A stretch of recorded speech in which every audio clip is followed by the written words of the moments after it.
aduna umfamanta ko matu yangora matu sonjora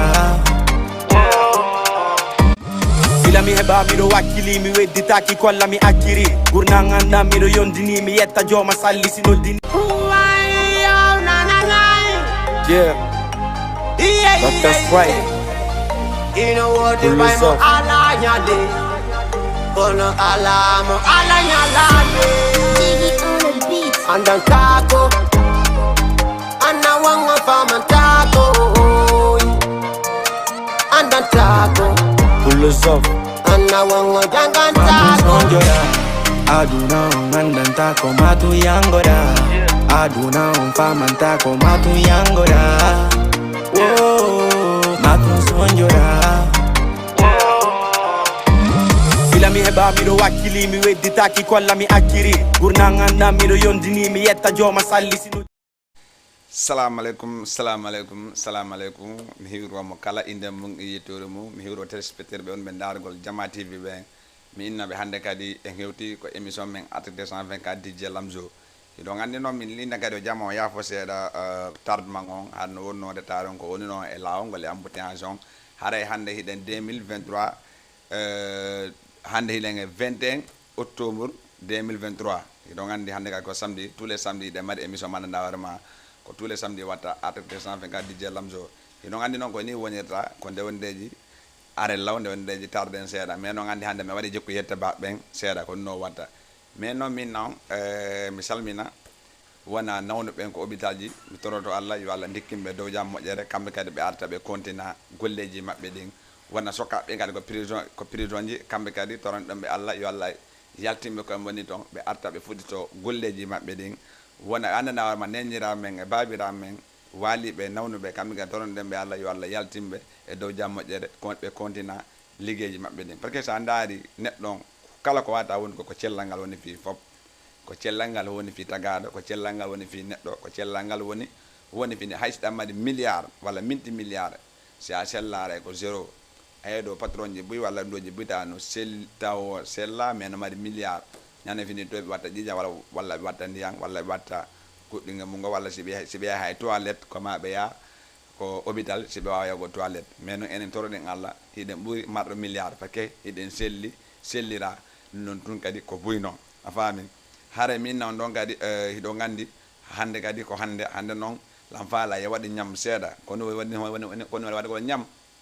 hande ko ma andi ten bawdo ko fejjeno bawdo wana bawdo ta ndari wana enseigne din ko retroji be tegeno retro ha hewti hande si woni non watti pay ko watti argo wana lali popin ha hesbora point ha machine be kain comme ça ko non affaire yaade mais non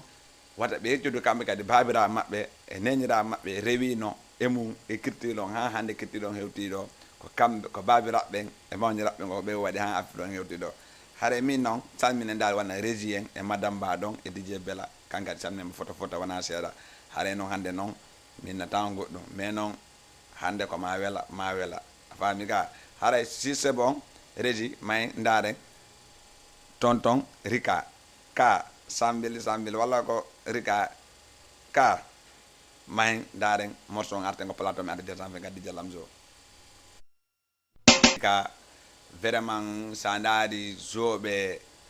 lagine be ha sa woli tonton mi ko pada ko podaro koma wala Rika parce que Rika sandadi ane yambo ko yaltin don morto mako he minama Rika vraiment mo wayi mugol kono mo wayi mugol parce que wana dar do sambi nane jomba yata ko ngade sa jombi ko a jogodo sa wala jogoto ko hare na ya accu non rebe buy sa hidi be a jombi be antaji ko mabbe ha jombabe mais sa jombi be nama hande ko hamburger be nyamuda jango ko shawarma fede jango pizza 2 jours tun hara ye wacima ko no wadi kala net mo wata jommugol wala kala net mo wata wondugol lem wala kala net mala joggol okkuma confiance o kama confiance parce que aduna andanta ko hande weli jango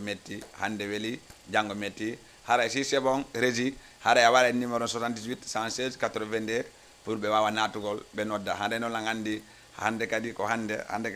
ga mi alni on de retroji din parali de retroji din padali wana non préparer chek baba mino taximani e navralan préparer la dun don si c'est bon afami mi arta do wana grand Moussa Malika kankadi samne mo foto wana seda e ngacciali mo samne do wana fans club sere madina wulali wana don hawa kankadi wana don Aissa Ba yandi ba ha baton hewa kanka samne mo foto wana seda salminen do wana kala wono dargol jodi no koneti no jodi ko galle mo no darde Jama TV ido ngandi Jama TV ko fimo te joni non gongo inde ko mami manto ay joni Jama TV woddado hakkunde jedo woni kono hakkunde jedo ko moni man do Koloban ko don Jama TV woni kala fala do landagol information Jama TV kon to woni buyno lando lan kon to Jama TV woni walla buyno inde est ce que Jama TV no wodi walla wodda Jama TV al iwino wakam joni ko monima woni Jama TV wana balle woni Jama TV ko hakkunde saare woni ko monima saare ko monima annode numéro téléphone on men arande men andama Jama TV ko do woni comme jano e wallino rek Jama TV wallum ballon wallum culture wallum musique wallum comédie kala ko falada e nder Jama TV sa noddi men si Allah jabi sa wata ar ko men de plateau ya men tawma parce que aduna ko sabu la ko sabu ko no wadi hala jette nga goddo ko ligne. Allo, assalamu alaikum. Wa alaikum salam. Nawai frère, ça va? Ça va, on est bien. Janton alhamdulillah. Ina nange tourné. Bari Aliou depuis Ziguinchor. Bari Aliou depuis Ziguinchor. Ah. Ni ne ko Ziguinchor wona men dugol men ni. Exactement, Ziguinchor ay. Ah, OK. Nawai no hiday jannon. La jam ko no feni. Alhamdulillah frère. An activité ji. Ah, ça va nan jina men climat do affaire no bubi jilon gonga teno ciopi. Non, no fortuna lava moja. Courage vraiment. Ara mi heuri ke auditeur auditrice pap. Mi weltani ke kadi jeunesse sorti san Guinée wonbe Dakar e wonbe Sénégal fo. Please kadi ara mi heuri ke auditeur sorti san termese wontirbe Sénégal ko kadi wallahi ma woli non don termese do mbaya woltu termese mi andi yakka siddo anjaka quoi Bari Aliou Kosi ya faamu joni Bari Aliou Kosi yo aba mano andi sa wala ni dana awai lanno mi famata ga wala baylan sibude mo do joni en direct min habam no dafa frère wallahi ko nonde parce que ta ndaari wona joni ko mento ta ndaari pay ko fo daari ko menen watta sifa dun do sa ciokiti to ngata sifa dun do normalement da do partage gol yengon nodda kadi mi anda kadi ko siddo ma tigde ko siddo kadi noddi kadi quoi vraiment mi yiri ko fop mi weltani ko moƴƴa donc mi yiri ko wono Lamine Touré sellele ko nenge Modou Boubacar Kosi président bon vraiment dal mi wata compte quoi événement ji yawtudi temps passé do vraiment on tigi yiduno assiste d'affaire mais ko Allah hoddir ko wata wonde ida andi kadi affaire no poli seeda ko wodi kadi final on kadi be yawmo wadu gol mom be wadal mo dire seeda ko no wadi way kono bay ko ben tako lawol haadale gotol wallahi ara en plus mi hiri kadi hikorbe ede Dakar gabe ede Ziguinchor gabe fo kono monsieur Ibrahima Kaba e Modou Ousmane Londang Diallo Abdoulaye Gara Bundu Kosi donc mi hiri kadi madanga ngon kadi jatu donc ara vraiment nga weltanama dal andarna men donc ko si do ayade mu nani ko do ayade go andano nini non Lamine Touré himo nande man nini bakke mo jodi himo sivre Jama TV ni nan der kanga Lamine Touré moja mo moja voilà merci beaucoup frère ok ko ngoto merci beaucoup jarama voilà ko ni yarata hare famille on yobe natube nodda hido ngandi aduna ko sabla ko sabu ko jeeda don ko sabu taku nyami ndondi ko dum jeli sayo nginni sabu taku nyami ndondi men ngali gonga hida fala mi do fala DJ Bella la burba wagol himugol goy arana wobo don tum afami vraiment ko non affaire on hade be kosi ben habe ginga habe dalaba be hamdallahi be kangata be lande e ngatiala e goto be sengeti habe wora habe dugun tunni habe kambajji yadanga goddi ko ligne. Allo, assalamu alaikum. Alaikum salam rahmatullah. Nawai frère, ça va? DJ Lamzo. Yeah frère, hali gidoma. Ara salmina ma don dole. Nawai hiday jang. janto alhamdulillah ko pay kun telimile salmi maɗo pay kun telimile santer walla telimile kambaya walla conca walla firiya walla kambaya ka way kambaya ko sare na burure wallahi weltanama ɗon dole merci beaucoup frère ay na way hiɗa noddeme on to mi noddama alo xaar yalla waaw ene nini ko Facebook wonɗa men dargol men walla koko kana wonɗa men dargol men ni non nini ko ma darde ni ha Facebook wonɗa men dargol ga ay ne pourtant hiɗa joddi télé hiɗa wani nangogol ɗon Jama TV on ko canal non la pen non kadi joni on ti on huɓɓini ɗum ɗon ka ha joni on ti huɓɓini ɗum ɗon nini koko télé wonɗa men dargol men ga non fen ɗon ni mi ala darde darde ɗo film ok ala boy anda ala rek so anta ñoƴƴi 51 walla 50 ko ɗon ɗum ɗon ga fréquence o woni ay ara weltanama ɗo fala ɗum après kon ɗon Habib Keso makko Habib Keso so Allah jaɓi mi hokkate mo nani inchallah ala probléme ko goto merci beaucoup voilà haray ko noon woni si ɗon faala on jotto nangon ko suuɗi mon hara ko canal on juste darto men si ɗon faala on jotto daro men ko Facebook so ɗon faala on jotto daro men ko YouTube kala ko waɗa tape Jama TV a wawama yugol haray may daren rétro goto arten ko plateau men noon si yen noon haaɓi fata ko on si yen noon kadi ɓe koosi ɓen may daren Segouba Bambino taxi mani ba Bambino ay ga andi Segouba ɗim sikki ko ɗiɗi woda ko tati Segouba fata ko Segouba Bambino Segouba Kuyate on ko Segouba Kuyate aɗen hino Segouba Bambino hino Segouba fata ko tokare yagal ne weli tantin tan habbola yaden non vraiment ay retour ancien no weli quoi fami hala jette ngal goddo ko ligne allo assalamu alaikum allo no way frère ça va ça va bien ko godo fala quoi ah ko godo be fala quoi clip godo fal donc voilà hido no deme ngonto no deme depuis Wakam yes ko don dame dago ko e canal mo namen dago walla ko Facebook namen dargol ko direct mo do darde ko e canal ga allo voilà hare ko no woniri hare da way artugol wala ko falla kon men okkarama parce que ko émission o waɗira ko fi ɗum ɗon ko ambiance woni ko welnugol ɓerndeji yimɓe welto iɗon andi so éretroji no tegede ko fi mawɓe jooɗiɓe ko galleji anda hoorema kamɓe ɓe ala temps fi noddugol walla ɓe feƴƴanino fi noddugol ko fewi ɓe ɗon waɗeten rétroji ɗin waɗen ɗum ɗon haray salmineno wona Jadiam Binta salminemo Binta Koundara kanga salminemo fota wona seeɗa salmineno wona Miñanga Jale Ɓoyi ɗon salmineno wona Jang Aïssa to Koundara e Jang Aïssa ri 3 kamga salmineme fota wona seeɗa salmineno wona Adara Junior Adara paygal noko paygal Koundara Adara Koundara kanga salminemo fota wona seeɗa salmineno wona DJ Nafa Diaman salmineno ngal wona Billy Boy Efika e Billy Boy GG kanga salminemo fota wona seeɗa salminen ɓe battingel ɓen ɓe kamba mbi ɓen salminen dali ɓe ley fita ɓen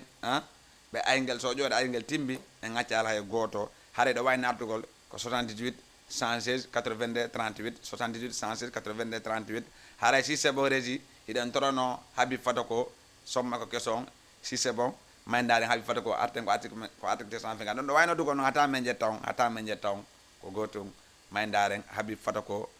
arten ko plateau men addi 220 di jallam jo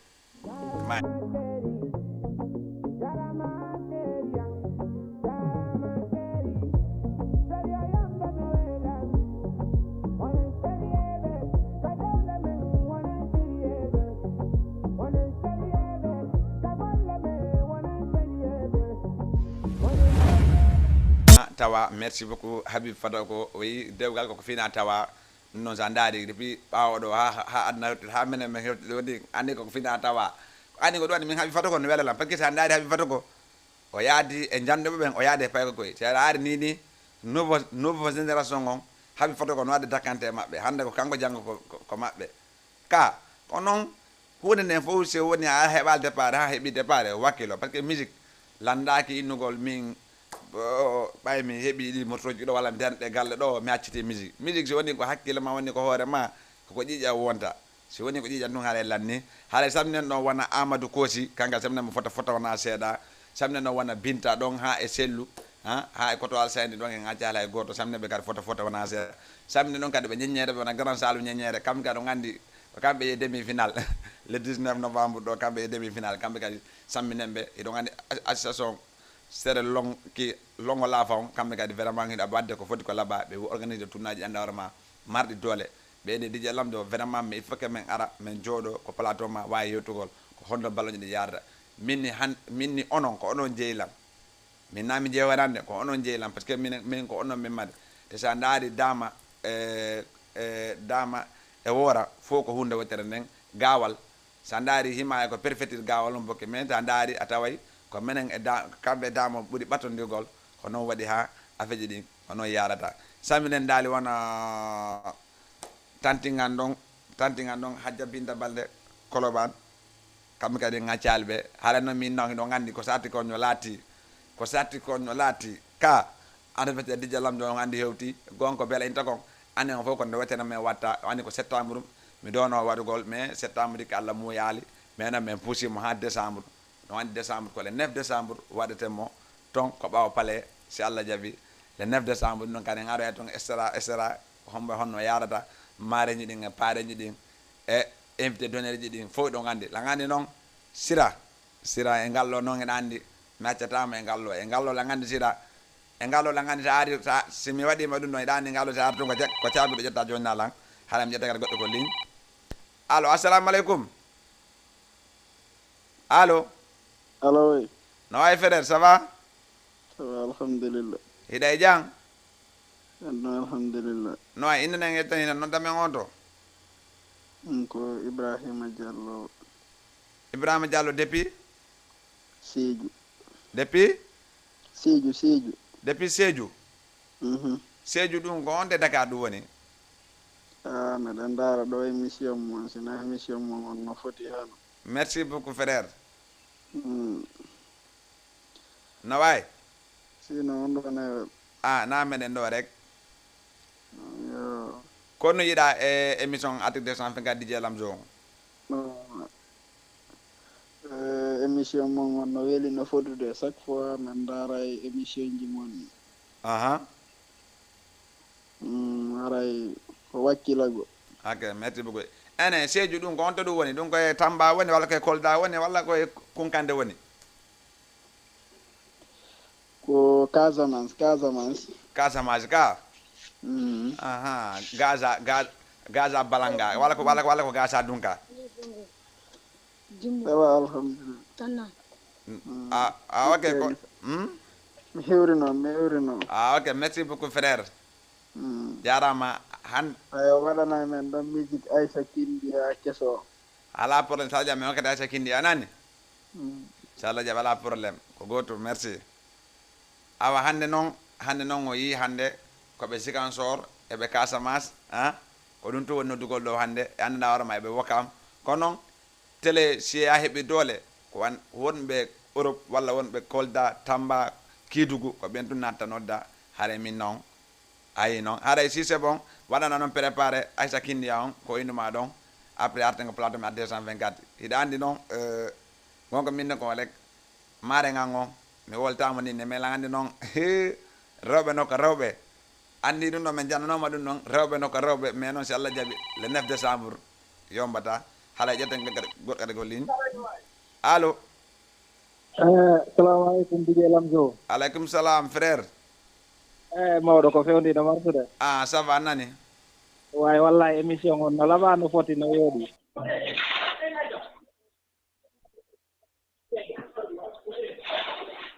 allo DJ Lamzo DJ Lamzo allo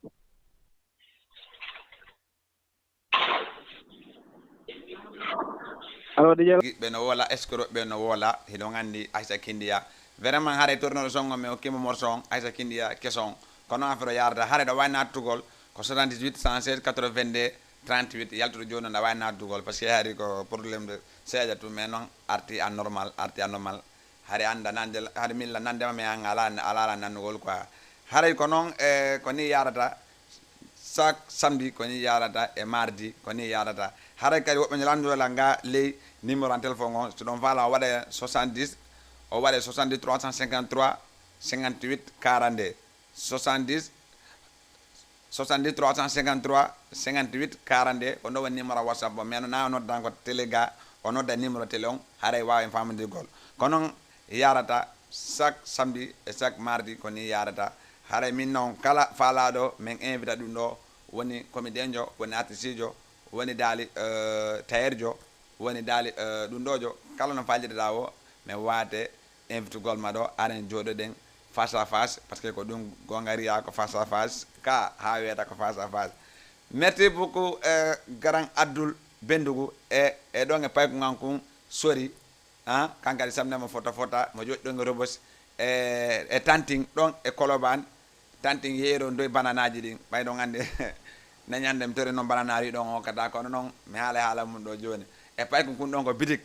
kankadi okkemo ɗon eɗon andi ko noon affaire o yata ɓe Colobane men dal e ŋaccal hay goto teddi ɗon kadi wonɓe ɓe Grand Dakar ɓen kinsalaman Grand Dakar e ɗon e Couture 15 jours Couture kankadi salminema fota wona seeɗa salminen ɗon wona Yagouba Colobane Yagouba kankadi o yi hande kanko waɗila ɗo Grand Bobour nu voilà kankadi mo jooɗi ɗo e Colobane mo waɗa ɗon tailleur hiɗon andi ɓe tailleur ɓen kamɓe kadi fi maɓɓe fanda e taximani ɓen e sofre ɓen e boron andi joni minen ɓe motoji daari ɗum ɗo ɓen tampini men e waɗo ɓen cak ɓen kamɓe kadi e ŋaccali hay goto samminen ɗo wona Aissatou Lama ley fita e ɗon e nenan kamɓe kadi e ɗon kadi e nene Muminatou ɗon rue 25 angal corniche kankadi samnema fota wona seeɗa e ŋaccali hay goto kono yarata tous les samedi hiɗen ko émission men article 224 DJ Lamzo wona ɗon e prési ɓooye dunduji e ɗon e garal Lamine Touré e Sidi Dewiyaji e Jam Boy Fatiya e ŋaccaɗo ɗon daali ɓe ley konen ɓen ɓe kaba ɓen ha ɓe kubbi hay koto sori ha e FC Eli Koundara Badiar kamɓe kadi ŋaccali hay goto ko noon yarata ko émission men article 224 DJ Lamzo haray on nodday ko 78 116 82 38 78 116 82 38 hiɗon andi ko émission mon weliya welay ma wela kono min noon kadi haare kadi on yejjitali anniversaire LG Fresh mon grand frère kankadi joyeux anniversaire minamo kankadi andi kankadi ko le 11 novembre woni anniversaire makko hiɗon andi pedum anda warma kankadi mo waɗa affaire de comédie e affaire de ɗum ɗo vraiment kankadi mo wakkili affaire comédie andi hunde nde kala nde watta tan attire mayre fi min la fala andede walla min lan fala wadde succès walla min lan fala e buzz non hunde si welima naate mayre fiya heɓe mayre anda nafa hunde nden sinaade hunde ta natto e mayre si anda fi mayre te sa ndaari menen afa men argo télé mais waɗu huus ha mi waɗa anniversaire ji ɗiɗi ha mi waɗa soirée ji non ha hande jamon te golla ko terrain si ara noon kadi ko réseaux sociaux a faami sa golli ko terrain ha fof andima si ari ko réseaux sociaux affaire on kadi ɓurta yombugol par ce que haray a waɗi ko terrain no woodi woɓɓe goo koko réseau koko média ji ɓe andaka ko terrain kono won terrain ɓe andaka ko yaasi a faami hande noon sa naati a ndaari wona a naati wona Médina a naati wona Colobane a naati wona Fass Grand Dakar Ñaar Tali Benna Tali Ouakam Thiaroye Tivaouane Peulh sa naati a woni DJ Lamzo ɓe na vraiment minen andimo par ce que o meedi argol ɗo joangol men ɗo walla o meedi argol ɗo meeɗa walla meedi argol ɗo haray si c'est bon régi perpani lan ɗon mi yaa ɗon ñama kala stade petit boy giɗo wanene ɗon andi kamɓe kadi ɓe yaltini clip mannaɗa horma c'est extraordinaire kamɓe kadi clip on gila waɗi ko émoi a faami haray mi tammina ɗo wona waɗo max on Samba kankadi no himmo ɗon e Conakry kamɓe kadi wadde toon ko foti haade ɗe balle ɓe mbaɗa concert pita ɓe wadde toon concert kanko e Lay Morning par ce que kala artiste joɗɗo Sénégal ɗo himowo a wakkiloto yaa Laguine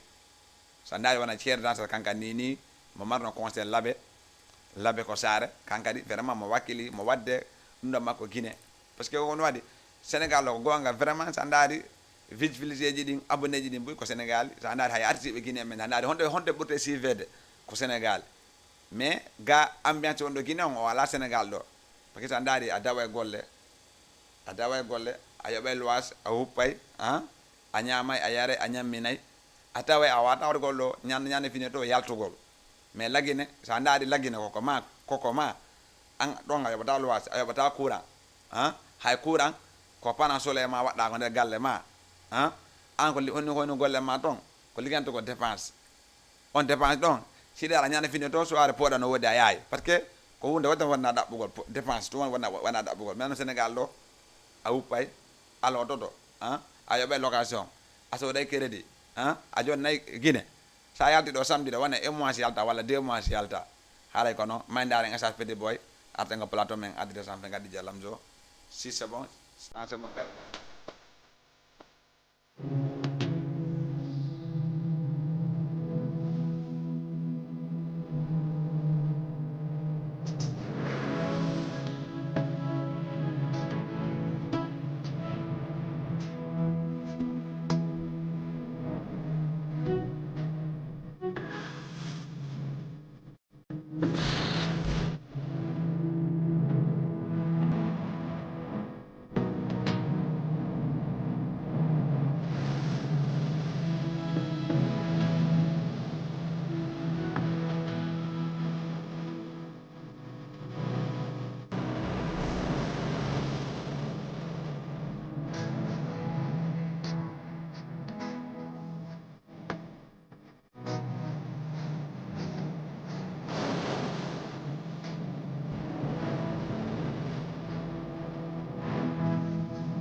wanamo kala ɗon hani kamɓe kadi vraiment ɓe wadde ko foti walla ba kamɓe ɓe jooɗi ɗo e Dakar ɗo e Medina no woodi boji marɗi talent billah walla no Sénégal ɗo mais ko manque de moyen kono manque de moyen ɓe ala finance noɓe ɓe fi noɓe waɗira projet ji maɓɓe mais vraiment sa ndaari Laguine iwowo Laguine ara ɗo boyi no waɗi approché o boyi woni koye Dakar ɗo koye mais ko moyen on par ce que hunde hiɗa yiya wargo hunde tawa moyen on ala ko ɗum noon watta tampinta piiji buyno toon ko ɗum noon watta ha buydal haray musique on yaa ha hakkude kala sa ndaari wona Billy Boy GG boy bi mun na woy normal mun na woy bu baax mais boo xoolee affaire moyen bi moo tax mënatul dox lo mo da musique kala ko watta a wakkilo to waɗa ñafe mi haalni ɗum à chaque fois mi haare ɗum a wakkilo to waɗa ñafe anda kadi musique no weli wela satta no ha mi ñande weloy wo a hettay ko finance ko waɗɗa finance ko duuɓi ɗin fof lebbi ɗiɗi walla un mois tawa hettiti kadi fof kono affaire ɗi yarata haare merci beaucoup wonɓe ɓe daragol ko Facebook ɓen e ko YouTube ɓen e ko Instagram ɓen haare bo minnaɓe voilà ko noon yaata haare ɓe partage lien on ɓe partage ɓe waɗa abonné haare o waɗe ko 78 116 82 38 78 116 82 38 onon e DJ Lamzo waɗa on direct hiɗon andi pay ko janɗay ka pay ko janɗay ka haɗa noon min noon nini kadi wona laggina toon kilipaji kesi no yaltini ni vidéo ji ɗi anda warma vraiment kanji kadi ko extraordinaire naari wona clip Ousmane pay ko on kan kadi sommo yaltini noon e clip on vraiment no laaba no foti ko noon si ɓe Sénégal ɗo ɓe nokki mbuɗɗi ɓe naɓi koye ɓe waɗa image ji labaɗi jiñen kadi addanɓe kadi ko noon yarata haɗa wa salmina ɗo wona président Jammalal Bari Bantingel kamɓe kadi salminanɓe fota wona seeɗa wona alliance sous région kamɓe kadi salminanɓe fota wona seeɗa wona noon ko feƴƴi kon feƴƴi mais noon la gandi noon vraiment ko noon a feƴƴi ɗi yarata kala maccete acceteɗo e dammugal ganda acceteɗo dammugal ɗum hara ko neɗɗo manda hoorema ko wawɗo wargol approché o yimɓe ko wawɗo haldugol e jamma par ce que so jamma heewi hoorema a andata guiɗoma a anda gaño ma mais vraiment minen mi weltike mi anda noon yimɓeɓe soni weltike haray concert bintala lo andi feƴƴino e jang andi ɗum kadi koma woliten koma wolite haray le 2 décembre anniversaire kadi DJ Bella Joni on faami Lam City famille kamɓe kadi prési préparo la garde hande kadi ɗo gandi wona oya B-boy Wakam kamɓe kadi samneɓe fota wona seeɗa kamɓe kadi anniversaire maɓɓe kamɓe kadi ko hande ñaadi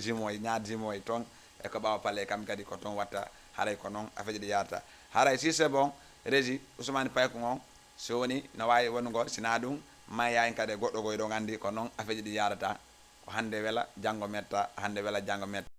yumman walle min kam hiro ɗon yumma an ha hajjaraya natu jaldo hajjaraya natu balde kam kadi mi salminaɓe nenan jibimɓe lamɓe samme ɗon baaɓe gan boora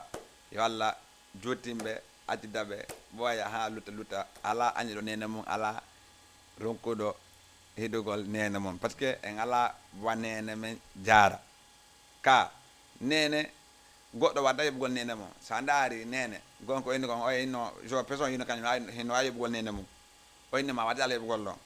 jegge tun o yaari tuttimo oyni ndako tuttuɗala jegge tun aɗa o soofi hoore makko oyni ndaari o tawi o watta yoɓugol nene ɓiɗɗo watta yoɓugol nene ɗum noon ala woɗɗo yoɓugol nene kana ko ɗum waɗɗa doomaɓe barki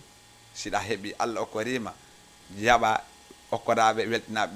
ɓerde maɓɓe ne weltike tun haade ɓe innaɗe amina tun andu ko watta ko no avance ude a faami samne noon wona Christé kankadi minnamo bientôt enen gam makko ɗo e Jama TV la gandi baddema mardi prochain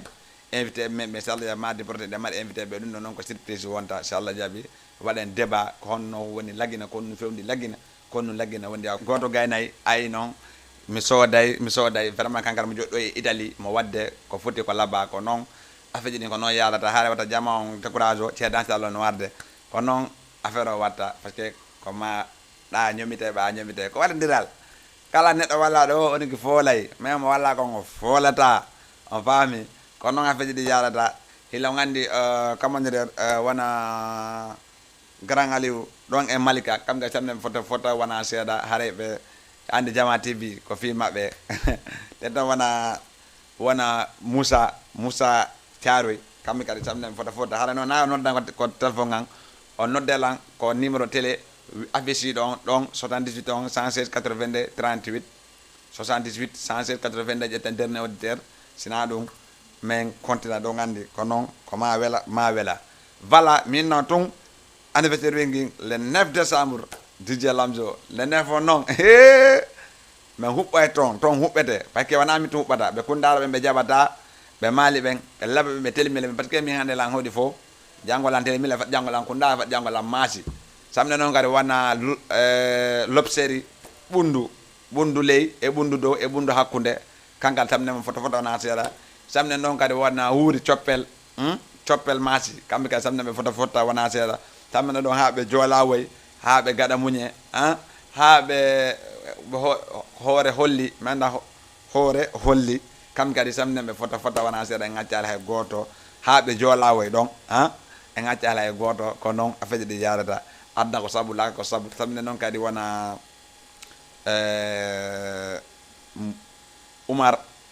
Oumar Grand Dakar kanka samne mo fota wona seeɗa wana Mariama Asalem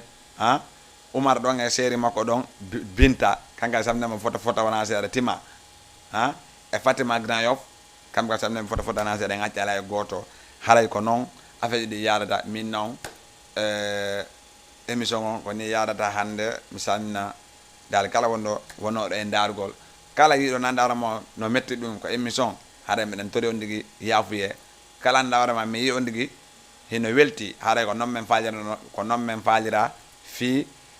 par ce que neɗɗo ko waɗa wurgol haray ka hakkundejo ɗiɗa waɗa hunde ɓeɗo haɗa weltaki waɗa hunde haɗa ɓeɗo no welti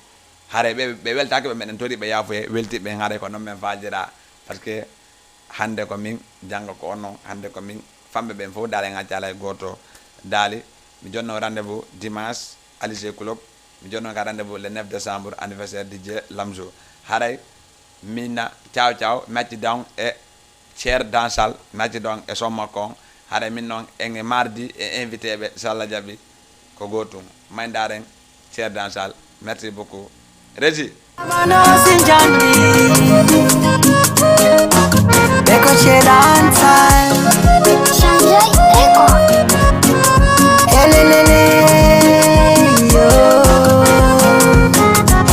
Baby, arwa dengi gol seda. Baby, seluti dina banka mada. What I been nano? Baby, arwa dengi gol seda. Baby, seluti dina banka mada. What I been nano? Yeah, but that's right. You know what the Pull yourself. Kono ala mo ala nyalade. And then tako